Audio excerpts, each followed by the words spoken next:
Olá, pessoal, tudo bem? Hoje, Petito, 10º episódio do Frequência Cast. Quem imaginaria que a gente estaria aqui no 10º... Tá rendendo bastante, né, Marcela? 10 episódios. Aí, tá? Assim, a gente acha, assim, que é pouquinho pra gente, mas não é pouquinho, né, Petito? Não, pela correria que a gente tem do dia a dia, do trabalho. Quem nos conhece sabe que pra chegar até aqui... Hoje é uma comemoração. 10 episódios, a gente fica muito feliz porque com a gente está trazendo sempre profissionais assim espetaculares e assim, no dia a dia vocês conhecem todas as pessoas que passam por vocês, pessoas normais, mas todos os profissionais têm uma vida por trás, tem o lado pessoal deles, como ele chegou até lá, e hoje com a gente aqui a gente vai conhecer um pouquinho da nossa visão. Hoje está com a gente aqui o Dr. Érico, ele vai falar sobre oftalmologia e a gente tem muita dúvida, porque eu não conheço muita coisa de oftalmologia. Hoje vamos falar bastante sobre essa parte aí que muitas pessoas, né, quase não dão... Você aí, ó. Eu comecei a usar óculos esses tempos aí. Eu sou teimosa. E com vocês aqui, o Dr. Érico. Tudo Seja bem? Bem-vindo, doutor. Seja bem-vindo. Obrigado, eu agradeço o convite, Marcelo e Petito. Para mim é uma honra estar participando aí do 10º episódio. É uma honra pra gente também. Que é um marco aí, É uma comemoração. Legal. E hoje a gente vai falar um pouquinho. Eu espero que eu entenda mais agora um pouquinho sobre a parte da visão, que é uma coisa que pra gente, você faz tomografia, né, do olho. Sim. Eu também faço na ressonância, mas são casos específicos, assim, Exato. Não, assim, muito abrangente, como é uma coisa, eu acho que bem minucioso o olho, né? Exato. Até durante a nossa formação de medicina, a gente acaba tendo muito pouco contato com a oftalmologia durante a formação médica ali, porque é muito específico, né? Sim. Na grade curricular, ela acaba tendo um espaço bem pequeno ali e que a gente acaba descobrindo ali na residência. E o doutor, você mora aqui em Sorocaba ou você veio de outra cidade? Fala aí pra gente um pouquinho aí sobre sua formação, como que é a sua vida aí. Joia. Eu tô aqui em Sorocaba desde 2010, 2011, na verdade. Eu me formei, eu sou do Paraná. Do Paraná. Me formei em Cascavel, na Universidade Estadual do Oeste do Paraná. E acabei vindo para cá para fazer minha residência de oftalmologia na PUC. Isso foi em 2011 e acabei ficando, né? Porque onde a gente faz a residência é o lugar que geralmente a gente vai tendo mais oportunidade de trabalho, né? Vai criando vínculos, laços, vai né? fazendo network, né? Vai aparecendo as oportunidades. E aí eu emendei a minha subespecialização, que é em retina e vítreo, né? Aqui no Banco de Olhos Sorocaba. E estou aí até hoje, nesse tempo desde da minha formação médica, o início da minha formação médica até completar a minha sub, foram 12 anos. Nossa! São 6 anos de medicina, 3 de oftalmo e 3 anos de retina. E desde jovem você assim pensava, eu vou ser médico, eu vou trabalhar com oftalmologia? Na verdade, a questão do interesse pela medicina, eu acho que começou a surgir na minha infância, porque eu era bem alérgico, isso com 7, 8 anos, e eu tinha muita enxaqueca nessa época, dor de cabeça e tal, e eu frequentemente minha mãe estava me levando no médico, né? Eu não lembro o nome do médico agora de cabeça, mas eu comecei a desenvolver ali o médico como uma pessoa... legal, era um cara super... Tá ajudando, né? Exatamente, era um cara super gente boa, me tratava super bem. Então, em vez de ser um trauma, quando ela me levava no médico, eu admirava ali. Sim. E aí Isso eu acho raro, viu?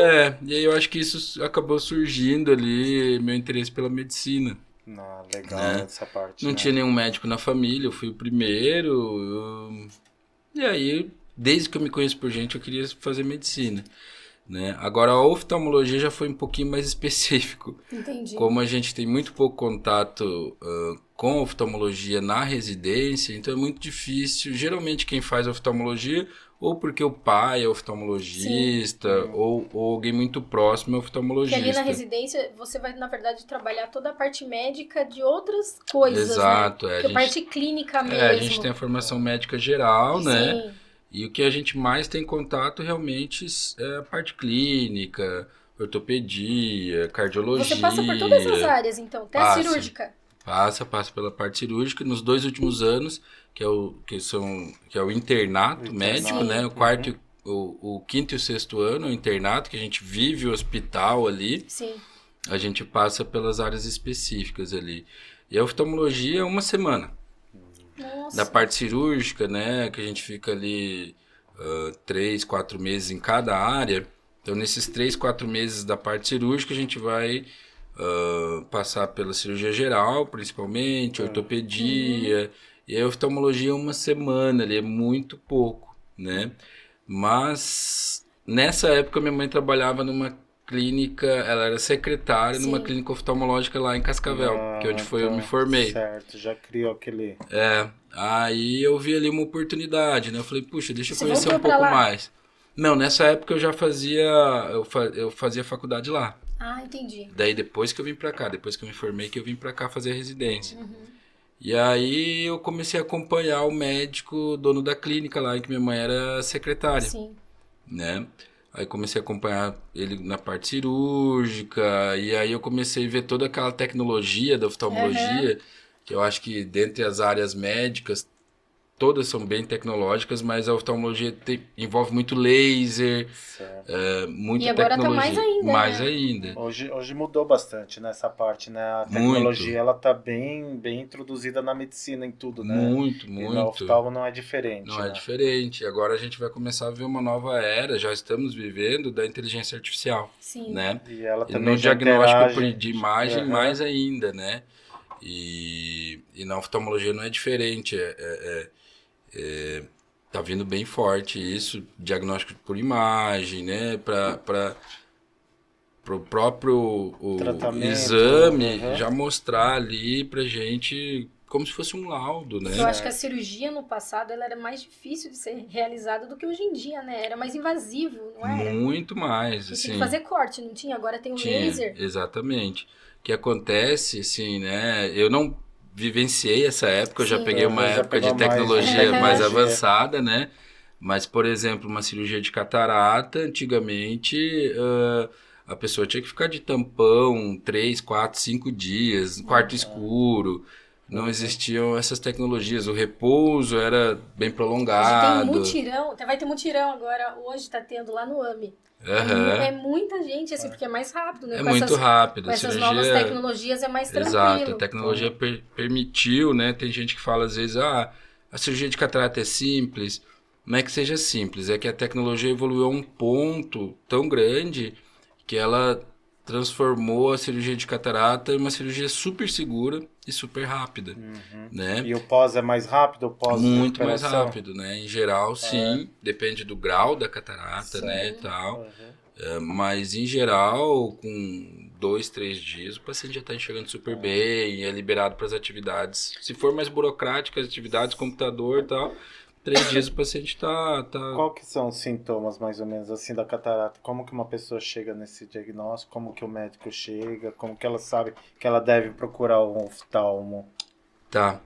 Eu não sei, para entender, não sei se vocês entendem o que seria catarata. Primeiro, para eu explicar, mas a catarata é a opacidade do cristalino. Ele parece uma natinha, né, que fica. Na verdade, eu acho que até tem ali a anatomia do Você olho, coloca lá a imagem pra gente, só pra ele mostrando. só para entender, assim, porque muita gente confunde. Mais uma. Então, a catarata, na verdade, o que que ela é, né? Aqui a gente tem um olho com corte axial, né? Como se fosse um olho cortado no meio. É bem simplificado, é um desenho esquemático. Mas a catarata é a opacidade do cristalino, que é essa estrutura que está aqui na frente, né? Sim. Ele tem uma função de lente dentro do olho. O que que acontece? O cristalino ele é responsável por focar a imagem lá na retina, que é aquela estrutura que está Certo. como se fosse o... atrás. Exato, como se fosse o envoltório da bola de futebol, vamos dizer Sim. assim, né? Como se fosse a câmara da bola de futebol. Com a idade, o cristalino vai perdendo a transparência e vai ficando mais opaco, né? Certo. Isso começa geralmente depois de 50, 60 anos, depende de vários fatores. Geralmente é só, assim, depois de uma idade. Não tem especificamente um mais jovem ter isso daí. Tem sim, catarata pode acontecer desde o nascimento, Ah, é? né? Tem catarata congênita, Certo. né? Que a criança já nasce com catarata. Por isso que é importante, quando ao nascimento, já ser realizado o teste do olhinho. Entendi. Que geralmente é o pediatra que faz já na sala de parto ou logo no dia seguinte ele já faz isso para ver o reflexo vermelho do olho. Entendi. Porque se tiver branco ali, ele joga a luz ali e consegue identificar, ele já pensa em algumas doenças, uma delas é a catarata congênita. Né? Mas essa catarata congênita, ela é tratada ou não? É tratada cirurgicamente e geralmente a gente não opera ali logo no nascimento, a gente espera um pouco a criança crescer, mas tem um tempo correto de tratamento também, porque senão o olho não aprende a enxergar, né? Geralmente ali entre 6 meses, 1 ano, até 2 anos é a preferência para fazer a cirurgia. Mas a catarata comum, que todo mundo fala e que a gente sabe, é a catarata do idoso, né? Os fatores de risco para desenvolver catarata, o principal é a idade, né? E aí, estilos de vida contam também. Por exemplo, tabagismo, comorbidades, por exemplo, diabetes, uso de medicações como corticoide, né? Isso aí interfere também. Até o corticoide? Até corticoide. E se você utilizou corticoide, um exemplo, eu usei corticoide lá atrás, não usei mais. Isso daí pode desencadear lá na frente? Não, geralmente o uso de corticoide é quando é o uso prolongado. Ah, entendi. Por exemplo, pessoas que tomam com certa frequência, pessoas que têm doenças crônicas como artrite reumatoide, lúpus, né? Ou usa muita bombinha para asma. Entendi. O corticoide não é só o corticoide via oral, é o corticoide também inalatório, pode também, né? Sim. Pessoas que usam muito corticoide nasal, que tem sinusite crônica, pode desenvolver catarata mais precocemente. Você vê, o corticoide, na verdade, ele desencadeia um monte de problema, né? Isso que eu vi. Na imagem, boa a gente parte tem um problema de necrose óssea. Ele pode dar também. Nossa. O corticoide ele é um mal necessário, então, né? Ele te ajuda em certos pontos, mas te atrapalha em outros, né? Assim, então, também, né? Que também é importante você procurar sempre um profissional especializado, né? Que é o que ele vai fazer uma dosagem em cima disso. Né? E aí você me perguntou dos sintomas. Os sintomas é o embaçamento visual, né? Porque o cristalino começa a perder a transparência. Em geral, a pessoa começa a sentir como se fosse um dia mais nublado, né? Acinzentado, as cores perdem um pouco o contraste, né? E não é uma doença aguda, né? Isso não vai acontecer. Hoje ele está bem e amanhã tem catarata. Não é assim. Ela é uma doença com evolução um pouquinho mais lenta, né? Certo. Mas e a cirurgia hoje é ótima, assim, recuperação visual rápida. Quanto tempo mais ou menos a cirurgia de catarata aí? A cirurgia em si, né, demora, às vezes os pacientes falam, poxa, demorei mais ali entre chegar no hospital, fazer a preparação, né, o anestesista avaliar, do que propriamente a cirurgia, né? A cirurgia ela é feita com anestesia tópica, colírio, né? Colírio? Com colírio e sedação, né, para o paciente ficar um pouquinho mais confortável. Em alguns casos, né, a minoria dos casos, quando é uma catarata mais complicada, às vezes tem que fazer o bloqueio, que faz uma injeção, né, aqui que o olho fica paralisado. Consegue ficar parado? Parado, no olho não mexe. É problemática aqui. Mas a cirurgia em si dura 20 minutos. Em geral, legal, tá? Então, em geral. Pode ser que um pouquinho mais, um pouquinho menos, mas a média é 20 minutos. Vai embora, é bem tranquilo. Assim, eu nem sabia que existiam as doenças congênitas também no olho. Tem vários tipos de doenças congênitas. Vários, né? Durante a gestação ali, por exemplo, a mãe que teve toxoplasmose durante a gestação, que você estava falando, você tem uma cicatriz e tal, né? Pode acontecer da criança já nascer com toxoplasmose ocular. Isso daí é considerado também uma doença congênita. Sim. Então né? tem uma doença congênita. Ela pode ser adquirida ou não, né? A toxoplasmose ocular pode ser adquirida durante a vida, mas ela pode nascer, a criança pode nascer ali com a cicatriz lá na retina, que já é na parte posterior, lá do fundo de olho. Depende da atividade da doença, porque a retina é um tecido neurosensorial. A gente fala que a retina ela é uma extensão do cérebro, na verdade, né? Porque o que enxerga não é o olho em si, é o cérebro, lá no córtex occipital, né? O olho ele capta a imagem. Entre o olho captar a imagem e levar até o córtex occipital, existe o nervo óptico e as vias ópticas. Então, na verdade, né? O nervo óptico, as vias ópticas saem aqui do córtex eles percorrem todo o cérebro e se abrem Sim. no olho como se fosse um guarda-chuva. A retina, na verdade, é a extensão do nervo óptico. E Então, daí se tem essa cicatriz... como é um tecido neurosensorial, se tem a cicatriz, geralmente não tem muito o que fazer, né? Agora, a cicatriz pode ter várias localizações Sim. ali na região da retina. Então, se atingir o centro, é pior, Sim. né? É que no passado não tinha muitos exames e as mães geralmente nem sabiam Nem sabiam, que exatamente. tinha toxoplasmose e às vezes tinha muito criança que nascia até cego, né? Exatamente. Hoje em dia que tem um exame, né, que é realizado quando... Tem um exame laboratorial, né, que é o IgG e o IgM para Sim. toxoplasmose. E aí o teste do olhinho, o pediatra geralmente faz uma triagem ali já, se ele identifica que tem alteração de reflexo ali, né, que é a leucocoria, quando o olho fica branquinho ali, né, ele já encaminha para avaliação do oftalmo, né. Entendi. Tem aquele caso do Thiago Leifert lá também, né? Então, na verdade eu vi esse caso aí, mas eles demoraram um pouquinho para poder diagnosticar, né? Demoraram um pouquinho. Geralmente, assim, porque o que acontece, né? Qual que é a idade, melhor idade para levar? Quando que eu devo levar meu filho ao oftalmologista?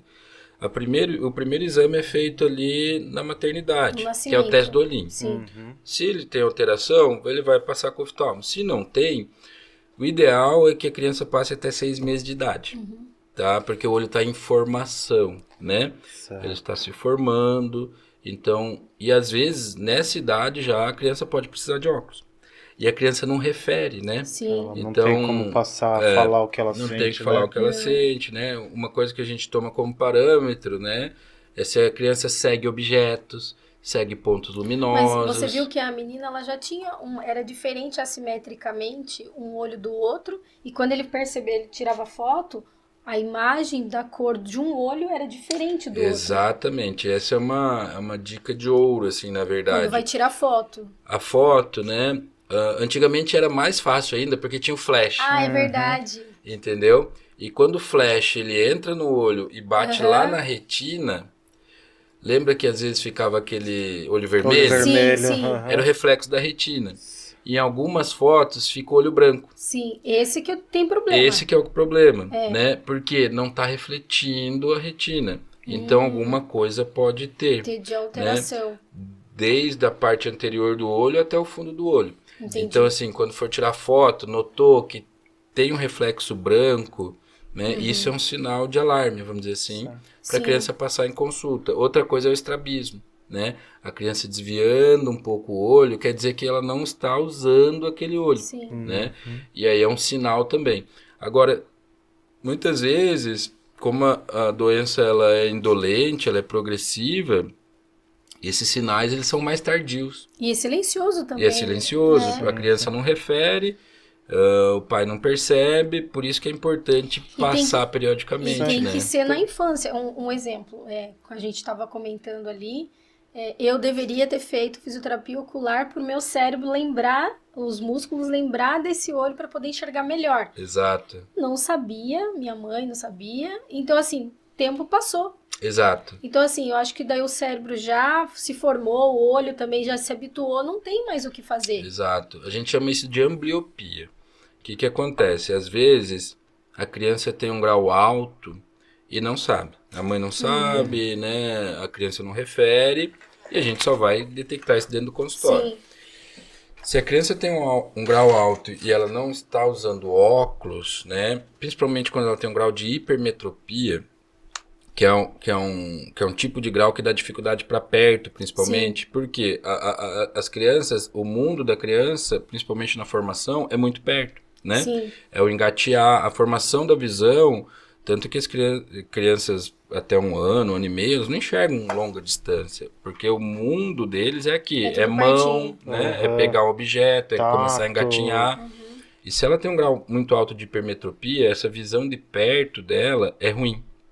Isso afeta no neurodesenvolvimento, como eu te falei, porque o que enxerga não é o olho, é o cérebro. Sim.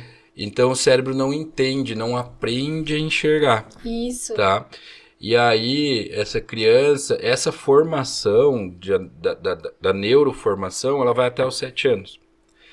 Então, por exemplo, às vezes passa crianças menores que tem que usar tampão para estimular, né, a visão junto com óculos. Porque daí, mas isso até os 7 anos. E às vezes chega mais tardio, chega com 8, 9 anos, e aí a criança já aí o olho já ficou um olho preguiçoso, que a gente chama de ambliopia, que é um olho que não aprendeu a enxergar. E tem uma coisa também, aconteceu com o meu filho. É que assim, o meu filho, eu percebia quando ele ia assistir televisão, que tem o estrábico, que você vê que ele é estrábico, Exato. né? Agora tem a pessoa que tem o estrabismo, que você olhando ela é normal, só que quando ela tá olhando fixo, eu via meu filho às vezes assistindo televisão, aí ele ficava estrábico e eu percebia que desviava o olho. Daí que ele fez exame e descobriu que ele era estrábico, mas não de eu ver ele estrábico, assim. É que tem o estrabismo que é fixo, né? Ele fica fixo, o olho torto, você bate o olho e vê. E tem o estrabismo que ele não é fixo, né? A gente chama de exoforia, né? Que às vezes perde o olho. Sim. Dependendo, às vezes tá muito concentrado ou tá muito cansado, o olho desvia. Aí de repente dá umas piscadas, o olho volta. Esses casos geralmente são menos complexos, geralmente com... fisioterapia ocular, que é a ortóptica, né? Que tem os fisioterapeutas oculares. Existe fisioterapia ocular. Conversando antes, né? Às vezes essas crianças precisam disso só, né? Porque a gente tem os músculos que eles movimentam o olho. Às vezes a fragilidade dos músculos extrínsecos aqui, né? A gente tem 6 músculos que fazem meu olho olhar para lá, para cima ou para baixo. Às vezes o músculo tá com pouco tônus, né? E aí a gente precisa fortalecer aquela musculatura periorbitária, né? Mas são casos mais tranquilos. Hoje em dia, acho que então, assim, é muito importante, então, já fazer um acompanhamento de cedo uma criança, mesmo que seja normal, sempre passar com um oftalmo, né? Essa parte de... a ideia é aquilo que a gente estava falando, né? Ao nascimento, 6 meses, aí estando tudo bem com 6 meses, a gente pede para fazer com mais ou menos 2 a 3 anos, que é a idade que a criança começa escolar, e da idade de alfabetização, mais ou menos uns 5 anos, né? Então, assim, 6 meses, 3 anos, 5 anos, ali, os primeiros exames.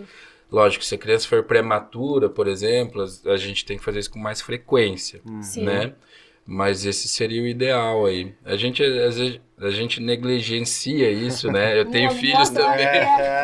Eu tenho os filhos também, casa de ferreiro, espeto de pau, né? A gente trabalha demais. Vou deixar. Passou o ano, você não fez. Passa muito rápido o tempo, passa muito rápido. Mas é importante, porque às vezes a criança começa mal na escola, né? Isso, tem estudos que comprovam até que o desenvolvimento neuropsicomotor, né? A criança pode desenvolver alterações neurológicas, atraso de desenvolvimento mesmo. Por conta da visão ser baixa. A criança não enxerga, ela fica mais tímida. E agora nessa nova era que a gente ela vai mal nos esportes. Ela fica introvertida, não quer falar. Né? Exato. O PC, celular. Ele já às vezes tem problemas e nem sabe e já vive nisso daqui. Exato. Esse é um mal, né? Apesar de toda a tecnologia vir sempre para somar pra gente, a gente mesmo acaba ficando muito, né? Computador, celular. Isso para crianças tem efeitos mais deletérios, né? Não só na visão, né? Porque a criança interage menos, né? Ela se torna menos sociável. É uma fonte de dopamina muito fácil, né? Passar o dedo pro lado, né? Muito fácil, né? Exatamente. Quando ela tá ali, ela não tá pensando, né? Ela não tá desenvolvendo. E tem a questão do olho. Vários estudos mostram que as telas, ficar muito tempo em celular, né, para crianças, tem aumentado a incidência de miopia, que é a dificuldade de enxergar de longe. Porque ela fica aqui, ó, perto. É que os pais têm mania, né? Vai no restaurante, pra ficar quieto, ó, sim. Tó o celular. E aí, assim, não existe um tempo específico, né, que é preconizado pelo Conselho Brasileiro de Oftalmologia. Não, pode ficar 1 hora. Uma hora por dia, menos. Mas a gente tem o bom senso, né? Assim, até 1 hora por dia, assim, vamos dizer, seria aceitável, né? e tentar dividir isso, não uma hora seguida, e né? A luz altera alguma coisa? Porque eu vi que tem gente que compra até um óculos específico. Isso. Para quem trabalha muito em computador, para criança, assim, geralmente não é recomendável, porque, assim, a criança não... Você tem que tirar o celular. Assim, você vai tirar o celular, né? Tirar. Você não vai passar sim, um sim. óculos... Porque ela tem desenvolvimento. Exato, mas, por exemplo, poxa... Marcela, trabalho o dia inteiro no computador. Sim. Tem alguma coisa que eu posso fazer para amenizar? Tem os óculos com filtro de luz azul, né? O Dr. Vitor Sorrentino que utiliza. Ele usa? Qual que é a comprovação científica disso, tá? Não é que a luz é danosa, não tem nenhum estudo científico disso. Mas a luz azul, a frequência de onda de luz azul, ela altera principalmente o ciclo circadiano, que é a questão do sono, de liberação de melatonina, de cansaço visual, tá? Não é assim, vou ficar na frente da tela, vou ter um problema, uma doença no olho, porque fiquei... Não, mas pode alterar ciclo de sono e vigília, pode, né, causar mais cansaço visual. E aí, o filtro de luz azul ajuda. Ele ajuda a melhorar essa questão do ciclo circadiano, Tanto que assim, né, a gente tem mania às vezes de ficar celular do lado da cama no fim da noite, né? A gente chama isso de higiene do sono, né? Quem trabalha com sono, com qualidade de sono, né, não é recomendável ficar no celular. Por quê? Aquela luz azul emitida, ela diminui a liberação de melatonina, que é quando você vai entrar no sono. Então, assim, o óculos com filtro de luz azul ajuda. Né? Entendi. E aí tem as medidas não óculos também, né? A gente costuma falar que tem uma regrinha que se chama 20-20-20. Que é assim, para cada 20 minutos que você está na frente da tela... Você fica 20 minutos. 20 minutos passa assim, né? Você para 20 segundos, que é pouco tempo, não precisa nem... E olha a 20 pés, que seria 6 metros. Por exemplo, você olhar ou para um quadro, para uma janela, para você tirar um pouquinho o foco de perto e colocar um pouco o teu foco de longe, né?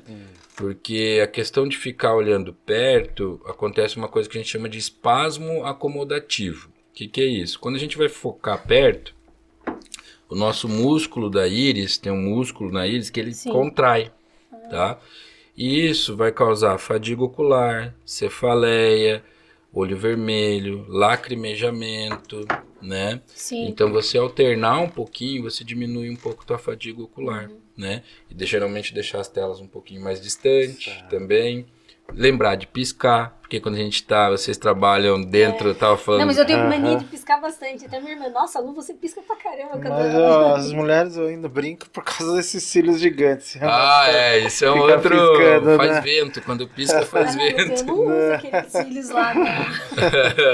Mas o piscar, essas coisas, né? Isso aí ajuda ajuda na lubrificação, né? Sim. E para pessoas que às vezes ficam muito tempo ali, né? E usam ar-condicionado e tal, um colírio lubrificante também ajuda bastante, né? Então acho que vale a pena sempre andar um colírio, alguma coisa assim. Na verdade, tem que passar com o médico, avaliar, né? Não se automedicar, porque às vezes tem gente que chega no consultório usando Moura Brasil, achando que é lubrificante. Não é lubrificante, Moura Brasil é um vasoconstritor, então assim, né? Não é falei a marca do colírio, mas esses colírios são vasoconstritores, então não são lubrificantes, né? Tem gente que fala, tô usando colírio fraquinho, Leri, Moura Brasil e tal. Não são colírios para o seu uso diário, mas tem os específicos e as doenças que prejudicam e faz com que haja alteração no olho, principalmente o diabetes? Você consegue colocar a imagem ali? Porque tem muita gente que tem diabetes hoje em dia, né? A gente falou da catarata ali antes, mas depois a gente volta na imagem do diabetes, eu acho que pode voltar. Aí já pode voltar. É uma imagem dessa vermelhinha aí do fundo de olho.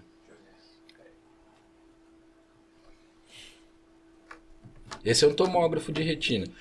Esse aqui é o fundo de olho, tá? Então, lá na retina a gente consegue avaliar a cabeça do nervo óptico, os vasos, né? E tudo isso laranjado, meio avermelhado. Né? É muito vascularizado, tá? Então, isso é o fundo de olho normal.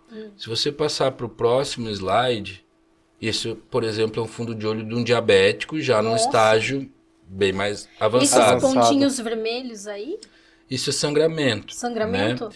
Na verdade, o que acontece, né? A diabetes, ela causa uma vasculopatia periférica, né? O excesso de glicose circulando dentro do sangue, que é o diabetes, ele é tóxico para o endotélio do vaso, que é a primeira camadinha que recobre o vaso, tá? Então os vasos começam a ficar doentes, por isso que o diabético começa a ter pé diabético, que é a sensação lá de amortecimento, daí vai virando... Falta de vascularização. E vai chegando até um ponto que pode amputar. Sim. Por isso que o diabético tem insuficiência renal crônica, porque os vasos lá também começam a sofrer. Então, na verdade, é uma vasculopatia da microvascularização periférica. São os pequenos vasos. Entendi. E aí, no olho, você falou, poxa, como tem tanto vaso? Realmente, e o olho é um deles, né? E, na verdade, é bem legal, porque o olho é uma janela. Se eu pego um paciente desse e eu vejo que tem todas essas alterações, eu já suponho que ele vai ter essas alterações lá nos vasos do rim, lá nos vasos do pé. Provavelmente já. Vai ter vários problemas. Então, ela é uma janela ao vivo ali pra gente saber mais ou menos como é que tá o paciente. Pelos pacientes que eu atendo, eu vejo que a maioria deles que tem diabetes não se trata corretamente. Ou até nem sabe, porque... O diabetes muitas vezes é assintomático no início. Sim. Tem um dado, né? Diabetes é considerado aí hoje em dia a doença do século. Sim. Se você colocar lá a doença do século, vai aparecer lá diabetes, né? A gente tem mais ou menos 16 milhões, se eu não me engano, 16 milhões de diabéticos no Brasil. Nossa. Tá? Mas tem um fator também genético. Tem um fator genético também, mas a grande maioria é pelo estilo de vida, né? Adquire a diabetes, ela acaba... Porque o diabético genético, vamos dizer, lógico que a pessoa que tem um familiar diabético, ele tem mais tendência a desenvolver. Sim. Certo? Se eu tenho... Mas não é que eu vou ter diabetes. Então isso depende muito dos fatores de estilo de vida. É diferente de diabetes... Se eu me cuidar e da minha família tem, às vezes eu posso não ter. E aquela coisa que a gente estava falando, para cada 2 diabéticos desse número de 16 milhões que tem o diagnóstico, um não sabe. Então, quer dizer, a gente tem provavelmente 50% a mais de pacientes diabéticos do que esse número de 16 milhões. Então, seria mais 8 milhões. Também muita gente não faz de rotina, uma vez ao ano eu vou no médico fazer uns exames laboratoriais simples, né? Exato, exatamente. E até um amigo da minha irmã, ele ficou com insuficiência renal, ele perdeu os rins por ter diabetes e não saber. Então, assim, por isso a importância, né? O homem já é mais difícil e já ir no médico né? Então, já é bem mais difícil já. Por isso que os homens morrem antes. É mais ou menos isso aí. Já é mais difícil porque o homem ele não é criado, educado desde criança para ir no médico, né? Geralmente a mulher não, ela já começa a primeira coisa, ginecologista, depois faz isso, faz vários exames. O homem ele só vai no médico quando a bomba estourou. Já não aguenta. Ou como você liga pro colega, doutor, você não pode fazer uma receita. Você tem acesso fácil, né? Já falo, tô indo no seu consultório, vou passar em consulta já. Já pede a receita, já pede logo a medicação. Já tem que ir no médico, viu? E aí o diabetes causa isso. Como ele leva os vasos, ele vai levando sangramento no fundo de olho, né? Sangramento. É esse sangramento que vai ocasionando mais problema ainda? Sim, porque dentro do vaso a gente tem as hemácias, que são sangue, né? E a parte líquida vai causando inchaço, edema, né? Na região central, que é a mácula. Sim. Isso vai causando isquemia. Porque, assim, onde está sangrando, não chega sangue. Essa isquemia leva à liberação de fatores de crescimento, que a gente chama de VEGF. Começa a crescer vasos anômalos, que a gente chama de neovasos. A retina descola. E aí é todo um processo que é bastante dramático, assim. Não é o glaucoma. Não é o glaucoma. O que é esse? Tem um nome específico sobre isso que desencadeia e chega nesse ponto do diabetes? Desse tipo de isquemia, A doença é a retinopatia diabética, Entendi. né? A gente chama de retinopatia diabética e ela é classificada em vários estágios. Entendi. Que a gente consegue identificar pelo fundo de olho, né? A gente olha lá, olha, tem estágio não proliferativo, que é um pouco mais técnico, mas o ideal é que o diagnóstico seja precoce. Entendi. Em alguns casos, se ele conseguir colocar ali, né, que a gente faz o diagnóstico por imagem, a gente usa a angiografia, que dela vai pintar esses vasos para a gente ver. Pra ver essa parte. Se tem vazamento, se precisa fazer laser, né? Se precisa fazer injeção. Hoje a gente trata com injeção intraocular também, né? Que é assim, é igual eu estava comentando com você, a minha mãe teve trombose. É uma injeção também, uma aplicação que faz nessa... Isso. As doenças de retina, né? A gente usa as injeções, que são os anti-VEGFs, né? Lembra que eu falei que tinha aquele fator... Toda vez que tem isquemia no tecido, começa a liberar um fator de crescimento, que a gente chama de VEGF. Esse fator, que é o vilão, vamos dizer assim, tá? Porque ele vai levar, principalmente, a formação de edema, tá? Ele aumenta a permeabilidade vascular. Sim. Para inibir esse fator, a gente usa o anti-VEGF, que são as injeções. Entendi. Tá? As injeções, elas são usadas em algumas doenças de retina. E isso não faz tanto tempo, assim. Isso, é utilizado agora. Assim, para medicina desde 2008, mais ou menos, tempo, é pouco tempo, né? Antes... E elas são caras também, São né? super caras. Antigamente não tinha muito o que fazer, né? Assim, para oclusão a gente usava mais laser, mas com resultados bem piores. Sim. Né? O anti-VEGF, ele revolucionou a parte da retinologia, né? E a gente faz para várias doenças. Para oclusão, que é o derrame lá no fundo de olho, para o diabético, para degeneração macular relacionada à idade. Esses são as 3 principais doenças que a gente usa. E as doenças de retina geralmente são doenças graves. Você falou, puxa, minha mãe está fazendo tantas e parece que não acaba nunca, não melhora. Sim. Mas geralmente são tratamentos crônicos. É diferente da catarata. A catarata é uma doença que tem cura. Sim. Já que cada paciente vai responder de uma maneira. E cada paciente responde de uma maneira. Como eu te falei, o caso dela, né? Ela fuma muito. Esse é um outro fator de risco, exatamente. Que o próprio cigarro faz com que ela tenha problema na visão, né? Exatamente. Que na verdade é o mesmo vaso que está lá na retina, está no coração. Sim. Então assim, isso também pode ser um sinal, né? Ela teve no olho. Mas pode ser que...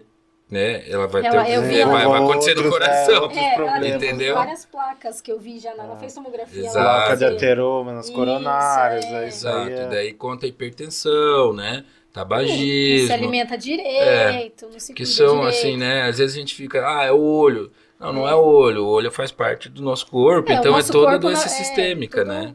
Como você falou, tudo sistêmico, uma coisa puxa a outra, Exatamente, mas melhor, assim, né? Às vezes tem que ter paciência. Alguns casos não respondem tão bem, e aí depende de algumas avaliações ali de consultório, mas tem que fazer. Eu vejo que muitos, como o tratamento é muito prolongado, às vezes a gente perde a adesão do paciente, né? Aí ele não vai mais? Às vezes tem paciente que cansa, né? Para no meio do tratamento. E outra também os custos, né? Quando o paciente não tem convênio, às vezes fica um pouco mais difícil o paciente conseguir. O que eu vejo assim, saindo do contexto assim também... Minha esposa, ela usa lente de contato. Sei. Qual que é, assim, o benefício? Tem alguma coisa que atrapalhe no dia a dia? Você acha que não é recomendável usar muita lente de contato? Sim. Que eu tenho aflição de você ver alguém colocando um negocinho... Eu vi uma influencer que ficou cega. Porque... Teve uma úlcera de córnea. Mas foi uma que colocou uns 20 lentes de contato? Não, é que eu acho teve que... um desse também, que achou 20 lentes de contato lá dentro do olho, Mas né? como que serviu 20? Não, foi colocando os negócios. Não vai pro cérebro, viu? Aqui tem fundo, aqui tá lá. Mas o dela foi entrando daí pelo globo fica ocular? no fundo de saco ali, né? Tem ali... Ele chega e para ali. Aí geralmente tem que tirar, tem que everter a pálpebra, tirar, e dependendo da quantidade que tem, às vezes tem que ir até pro centro cirúrgico, né? Pra você colocar o bléfaro, que é aquele aparelho que abre o olho, pra você ir tirando as lentes ali. Mas aí nessa parte, qual que é o segredo da lente de contato? Assim, a lente de contato é um ótimo artifício, né? Assim, pra correção de grau, a gente pode ter o óculos, né? A lente de contato ou a cirurgia. Pronto, né? Entre o óculos e a cirurgia existe a lente de contato, né? Que é uma ótima opção para não usar óculos. Sim. Desde que seja usada e adequadamente, né? E aí, o que é usar adequadamente? Tempo de vida dela, Exato. Né? Geralmente a gente usa lentes descartáveis, né? Hoje em dia tem lente descartável de um dia, para aquele usuário que não é usuário de final de semana. Certo. Então ele coloca a lente de contato, ele usa aquele dia e ele joga fora. Sim. Ele tá cada semana com uma lente nova. Mas tem gente que usa essa de um dia aí, uns 3, 4 dias. E aí começa a virar o perigo. Exatamente. Por quê? Porque existe o risco de contaminação da lente, né? E quais são os cuidados, assim, né? Um cuidado bem essencial, né, é a questão de lente de contato e água não combina. Não combina. Né? E a maioria que eu vejo é isso. Então, quando eu falo água, é assim, tem gente que às vezes lava a lente de contato na água. Caiu no chão, ele pega, liga a torneira ali do banheiro e dá uma passadinha de água e coloca no olho. Lente de contato e entrar em piscina não combina. Lente de contato e entrar em mar não combina. Por quê? Na água existe um micro-organismo que é a cantameba. E a cantameba, ela gruda na superfície da lente de contato e pode causar infecção, que é a úlcera de córnea. Sim. E essa infecção de úlcera de córnea, que foi essa influência, aí, não sei qual micro-organismo foi, mas provavelmente pode ter sido para a cantameba, é uma infecção super grave de tratar. É difícil e às vezes tem que ir para transplante de córnea, né? Outros cuidados é trocar a lente certinha, cuidar com as soluções adequadas, os potinhos, né? Sempre estar higienizado. Tem paciente que troca a solução, mas aquela caixinha dele lá tem 3 anos. Então ali virou um lodo já, né? Já então, assim, já fazendo só...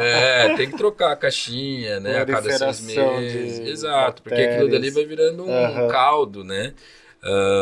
Sempre lavar as mãos na hora de colocar, né? Não dormir de lente de contato, né? Agora, o período durante o dia que a pessoa pode usar, né, não tem um número fixo.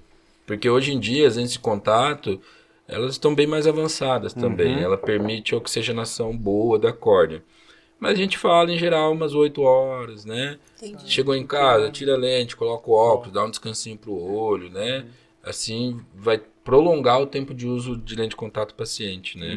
Legal também. Uma pergunta. Você viu agora que estão mudando a cor do olho? Aquela cirurgia? Vi. Nossa, e isso daí, o que você acha? Isso daí, na verdade, não é aprovado pelo FDA, né? Se eu não me engano, eu não sei quais países, quais estão fazendo, né? Mas tem que tomar cuidado, né? Hoje em dia é tudo pela beleza, né? Pela estética, pela estética, né? E é um procedimento invasivo. E a gente está com muitos problemas relacionados a isso. Muitos. Isso pode, em alguns casos, né, causar perda visual irreversível, tá? Porque pode causar um tipo de inflamação dentro do olho que a gente chama de uveíte, que é uma inflamação dentro do olho, né? Uma inflamação intraocular, que é super, super, super grave, né? Então, assim, não faço, né? Não faço. Não é recomendável. Não é recomendável. Por enquanto, não. Mas, assim, pode ser. Assim, toda tecnologia vem e vai evoluindo, né? Talvez daqui 10 anos isso seja uma realidade. Pode ser que sim, né? Mas, por enquanto, não é seguro. Não tem estudos clínicos que mostram segurança disso. Tem os tatuadores, né? Pintam de preto, né? Aquele lá... A conjuntiva fica tudo preto. Isso daí é outra coisa também, que causa a mesma coisa. Eles injetam tinta na parte branca ali. Isso pode levar às inflamações e perda visual. Mas aí eu acho que deve ser até pior, porque é o próprio tatuador que deve fazer porque isso, não é um profissional. E às vezes é muito, né, fundo de casa, assim, né? Vamos fazer ali, né? Então vale a pena, né? Tem que tomar cuidado, eu acho assim. Quantos anos você estudou pra você estar aqui? E daí vai lá numa pessoa que fez começou o quê? Online, ano passado fez curso. E daí vai confiar. Não dá pra confiar. Você sempre tem que ir no profissional. E a questão da visão é uma coisa, né, muito importante. Assim, a gente vê que o impacto social da cegueira no Brasil é muito grande, né? Assim, em qualquer lugar, né? Mas hoje, né, por alguns dados, mostram que a gente tem mais ou menos 500 mil cegos no Brasil. 500 mil? 500 mil. É quase uma Sorocaba, vamos dizer assim, né? Um número grande. E aí, muitos deles em idade produtiva, né? Idade 30, 40 anos. Ainda e isso gera um impacto social e psicológico, financeiro gigantesco, né? Sim. Aposentadoria precoce, né? Dificuldade, a gente não tem muita mobilidade aqui, a gente não tem tanta acessibilidade para cegos, né? Sim. Então complica bastante mesmo, né? É que eu acho assim, é difícil a gente comentar, né? Mas a pessoa, quando ela já nasce cego, ela já nasceu, ela não tem, ela não desenvolve conhece, depois. Com certeza. Agora, a pessoa que fica, ela viveu, ela viu, e eu acho que deve ser mais difícil o impacto psicológico para ela. Claro, e o impacto psicológico e a neuroadaptação. Sim. Também, porque eu vejo quando assim, né? A parte sensorial de quem já nasceu, né? Isso, crianças que têm cegueira. Eu tenho uma paciente que tem uma doença rara que se chama Stargardt, que ela é cega já desde criança, tá? Uma doença de retina, mas ela tá com acho que 22.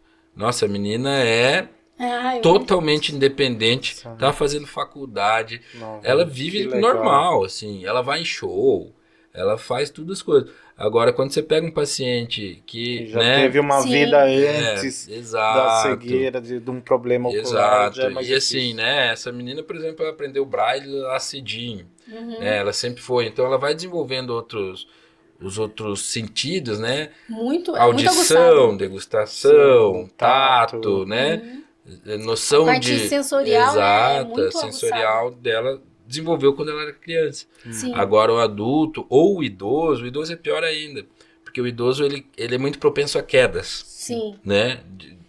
Já normalmente enxergando normal. Né? Exato. E aí quando o idoso fica cego ou com baixa visão, puxa, aí é muito difícil, né? Porque ele tem dificuldade, aumenta o risco de queda, isso vai gerar uma série, vocês sabem, vocês trabalham no hospital, o idoso cair não é bom, né? Fraturou o fêmur. Geralmente as fraturas é ombro, fêmur, principalmente fêmur, né? Braço, punho, né? Que a primeira coisa que você faz é colocar os braços, né? E afeta muito a qualidade de vida, a cegueira, por exemplo, na terceira idade, né? Porque o idoso, o que é o dia a dia dele? É assistir uma televisão. Sim. Lógico que está mudando um pouco o conceito de idoso hoje em dia, né? Mas assim, mais ativos, né? Mas poxa, celular, né? Ver uma televisão, é fazer o crochê dela, tal, das mulheres, né? Então afeta demais a qualidade de vida. Atende muito oncológico que fica cego devido ao tumor, né? Que a gente atende. Daí a gente vê a dificuldade que é para eles também, né? Essas partes aí de tumores neurohipofisários. Eu trabalho num lugar que é mais muito oncologia, então assim, a gente vê todo o processo. Quando tá normal, tá enxergando, e daí tem a fase que eles chegam a ficar cego também. Sim, por causa devido ao tamanho do tumor e a evolução. Os tumores que mais causam cegueira são os hipófise, né? Porque é onde passa ali a via óptica e aí comprime. Ou tumores que estão localizados aqui no centro da visão, né? Que daí comprime ali a via óptica também, o centro óptico, né? E aí a pessoa perde a visão. O tumor de hipófise mesmo, o micro e o macroadenoma, geralmente são tumores benignos, não são? Geralmente sim. Mas geralmente sim. O problema é que o crescimento. O problema é o tamanho. Né? Não é minha área, né? É uma área um pouco mais da neurologia, mas não é que ele seja maligno em si, é o tamanho dele. Na verdade, a região do o macroadenoma, o problema é que tamanho que ele está, na verdade, né? Mas não pelas células malignas dele em si, né? Sim. É muito e a localização é difícil, né? Também ali passa a carótida, passa vários vasos importantes. Até para você operar, coisa assim, deve ser muito entra mais são formas de... E as cirurgias de olho mesmo, a gente estava falando do Thiago Life, que teve a filha, né? Tem outros tipos de tumores que pode ter no olho sem ser... Tem a área de oftalmologia que é específica em oncologia. Hoje tem uma subespecialização que é a oncologia ocular. Entendi. Né? Não tem tantos oftalmologistas que trabalham com oncologia ocular, mas em São Paulo já tem mais tal. Mas sim, tem uma área só de oncologia ocular. Um dos principais tumores é o melanoma de coroide, que é o mesmo melanoma de pele, né? Que são dos melanócitos, da melanina, porque a gente tem melanina lá na retina, melanócitos, né? Esse é o mais comum, vamos dizer assim, né? Dos malignos. É raro também. Graças a Deus é relativamente raro, né? Mas às vezes a gente vê lá no fundo do olho, mas como se fossem pintas, né? Sim. E aí eu costumo falar para o paciente, né? Tem que acompanhar o crescimento, a gente faz ultrassom, né? A gente às vezes faz tomografia. Ultrassom do olho? Do olho, para ver o tamanho, para ver se tem algum sinal de vascularização dentro daquela pinta. É igual quando a gente vai no dermato também, você nem vai no dermato uma vez no ano, né? Porque a gente tem que acompanhar os nervos ou as pintas novas. Os nervos, isso, exatamente. Que a gente tem, e se ele aumentou, diminuiu, se tem algum novo, principalmente o novo que tira e manda para biópsia muitas vezes, biópsia, né? Então, o olho é mais difícil, né? O olho não se tira, né? Assim, a lesão lá do fundo do olho. O diagnóstico, ele pode ser feito invasivamente, fazendo punção lá, mas aí tem que entrar, colher e tal, tá? Mas em geral o diagnóstico ele é feito clinicamente mesmo, não é a biópsia da lesão, né? E uma vez confirmada a lesão, aí o tratamento é quimioterápico, né? Como se fosse um tumor de outro local. Tem que avaliar a metástase, porque é um tumor altamente metastático. É igual de pele, que é aquele que tem um melanoma, que é o que não é, quando não dá em lugar que tem pigmento, esse é o mais raro. Isso. E a taxa de mortalidade é altíssima do melanoma de coroide. Então, assim, o paciente, quando é diagnosticado com esse tipo de tumor, mas isso é mais velho, né? Nós não estamos falando de criança mais, tá? O de criança é o retinoblastoma. Isso é do paciente adulto, idoso, tá? Alto risco de mortalidade, né? E aí dependendo, por isso que o diagnóstico precoce é sempre importante, né? Pode-se fazer braquiterapia, que é como se fosse uma radioterapia localizada. É colocado uma plaquinha atrás do olho que fica emitindo radiação e destrói o tumor.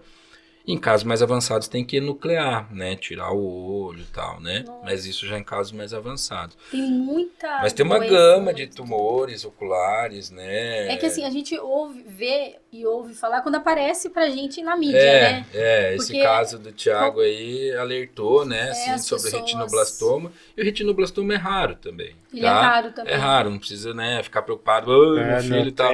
Mas assim, né, saber os sinais, né?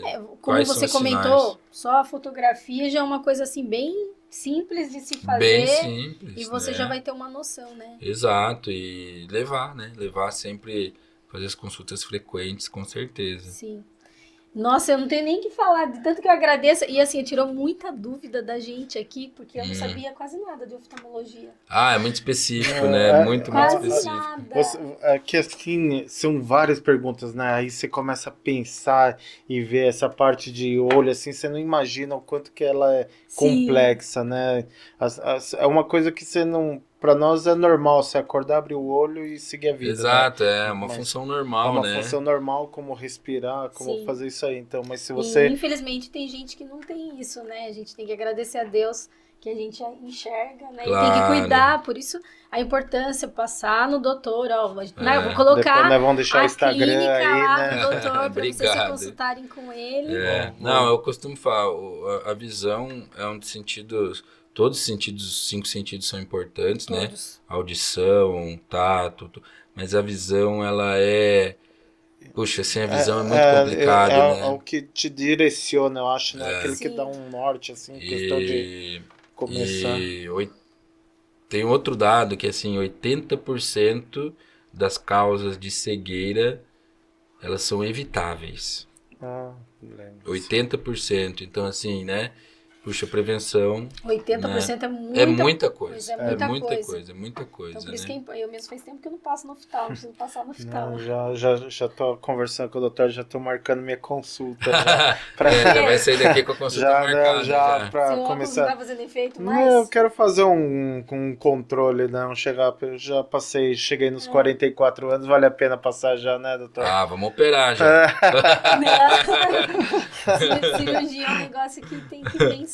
Não, com certeza. Não deve ser banalizada, é isso mesmo. Apesar que tem gente que usava aquele óculos como se chamava fundo de garrafa, né? Exato. E hoje em dia fez cirurgia, não tá usando óculos. É outra vida. Desde que bem indicado, é bem segura também a cirurgia. Sim. A oftalmologia em si, os procedimentos são bastante tecnológicos e seguros, mas tem que ser bem indicado, né? Como toda outra área da medicina, né? Não dá para banalizar, não é para todo mundo. Meu vizinho fez, ficou bom. Não, vamos ver, né? Como que tá pra fazer a coisa Mas é igual certa. assim, eu vejo esteticamente. Não é que nem esteticamente, a cirurgia de estrabismo mesmo. A minha irmã era estrábica, a Tati, sabe? Mas era muito estrábica. E assim, é uma questão estética e também pra ela viver muito melhor. Puxa, é outra com pessoa. Certeza, eu via ela no passado e vejo agora. Autoestima, né? É outra pessoa. Então, assim, tem muita coisa que você pode fazer também na oftalmologia que a pessoa se torna uma vida bem melhor. É uma cirurgia mais complicada também, não é? A de estrabismo, não tanto. Não tanto? Porque ela não invade a cavidade ocular. Mexe mais com o músculo do olho. olho. Com os músculos, aqueles 6 músculos que eu falei, né? Faz o ajuste ali. Às vezes puxa um, corta, diminui um, aumenta o outro. É como se fosse uma rédea ali, né? Entendi. Solta de um lado, puxa do outro e você consegue centralizar. Essa é uma outra especialidade da oftalmologia. Tem especialista em estrabismo. Né? Eu não faço esse estrabismo também, mas tem especialista só em estrabismo. Eu faço a retina e catarata. Então. Tem várias. Como todas as áreas, né? Da neuro, pediatria, oncologia neuro. Então, assim... Ortopedia, ombro, coluna, joelho, a parte de oftalmo também não foge dessa a gente regra conseguiu dividir o olho, que é desse tamanho, em 10 especialidades. Coisas Mas é por isso que é bom a gente conhecer igual... Eu não conhecia essa parte da oftalmologia, porque assim, oftalmo, a gente fala oftalmo, mas... Você pensa óculos, né? Não. Sei lá. E você acha que ele estudou e todos fazem igual a mesma coisa. Você vê como a subdivisão é muito dividida. Muito. Porque, assim, especificamente, é difícil. Então, tem que estudar certinho. E a prática, todo dia, fazendo aquela coisa, porque... Imagina, fazer tudo, não dá, né? A gente acaba sabendo cada vez mais de cada vez menos, né? Assim, todo dia tá aprendendo. Por exemplo, eu sou da retina, sou específico, não parte do olho lá, mas assim, aí a gente consegue aprofundar o conhecimento, né? Mas o legal, assim, é que vocês todos têm congresso, conhecem várias pessoas, assim, vocês indicam pessoas também, né? Não é minha especialidade, mas eu indico tal fulano, com certeza. Tal negócio, então vocês já dão um norte, isso aí já ajuda bastante no dia a dia a pessoa, né? Você já tenho amigos que me encaminham e que eu também encaminho para eles. Então uma troca de favores, né? Então que você indica uns, eles indicam, e todo mundo na sua área, acho que ajuda bastante. Exato. O paciente é melhor ainda, né? Porque a indicação é a melhor coisa. Porque tem coisas que são outras especialidades que eu até faria, mas eu não faria tão bem, por exemplo, quanto o cara que só fez aquilo. Entendi. A mesma coisa quando eu recebo de colegas oftalmologistas que me mandam pacientes com problemas de retina. E quando tem algum outro problema, estrabismo, eu já mando para um colega que só faz aquilo, né? Então, por quê, né? Isso traz melhorias para o paciente, né? Cada um na sua especialidade e trabalhando melhor o problema, com certeza. E tem paciente para todo mundo, né? Tem paciente para todo mundo, exatamente. E tem que passar no oftalmo, né? Sim, com certeza. Então, que fica aí uma dica, um aviso para todo mundo, assim, vamos começar a passar nos especialistas, né? Nessa parte de olho oftalmo, né? Principalmente. Diabético, fazer mapeamento uma vez por ano. Né? Diabético tem que estar mais frequente. Olha aqui o doutor falando, ouça a dica. É muito importante fazer os exames de rotina. O doutor Érico veio aqui, ele explicou um pouquinho pra gente. 1 hora é muito pouco, muito pouco. Passou rápido, Passou muito rápido, assim, a gente... Tinha muito assunto, mas assim, vai passando, 1 hora já passou. Se alguém tiver dúvidas aí, pode mandar. A gente vai deixar o link lá no YouTube, do Instagram do doutor, tem o LinkedIn profissional dele também. Qualquer dúvida no vídeo, no chat, pode colocar lá pra gente. Eu encaminho pro doutor, o doutor vai responder as perguntinhas. Lá no Instagram também, acompanhe no Instagram, no TikTok. A gente tem a honra de estar aqui com o doutor, Muito obrigado, doutor, pela participação, e tirar as dúvidas, um pouquinho das dúvidas que a gente teve, não só da gente, mas também do pessoal, que eu tenho certeza que muitas pessoas não sabiam, como eu não sabia de muita coisa. E todo dia a gente está aqui para aprender. Não, eu que agradeço, você, Marcela, Petito, sucesso aí na carreira, podcast, já da parte de radiologia que vocês já têm sucesso, né? Novo empreendimento, né? Mas já estão aí no 10º episódio, parabéns. Achei super descontraído, adorei. Obrigado vocês, viu? Obrigado. A gente que agradece. Lá pra frente o senhor volta. A gente voltamos. Voltamos no 100º episódio. Vamos fazer uma coisa mais focada aí. Se Deus quiser, a gente vem com um tema específico, uma cirurgia legal, alguma coisa assim pra gente ver. Porque 1 hora é muito rápido. Né? A gente começa a falar um tema específico. E eu tenho certeza. A conversa vai fluindo, a gente vai conversando. É que assim, todo profissional, pessoal, ele trabalha e a gente não conhece, eu posso passar aqui pelo doutor. Eu sei que ele é oftalmologista, mas eu não sei o trabalho dele, como eu não sabia dessas subdivisões do oftalmologista, que tem várias especialidades. Exato. Então, assim, é bom um pouquinho de uma parte mais descontraída do podcast, todo mundo conhecer como é o outro lado do profissional. Exato. E a gente fica feliz. Acho que a gente conseguiu agradecer, informar um pouquinho de uma mais informal, aí, né? Exato. Beleza. Obrigadão. Galera, um abraço aí.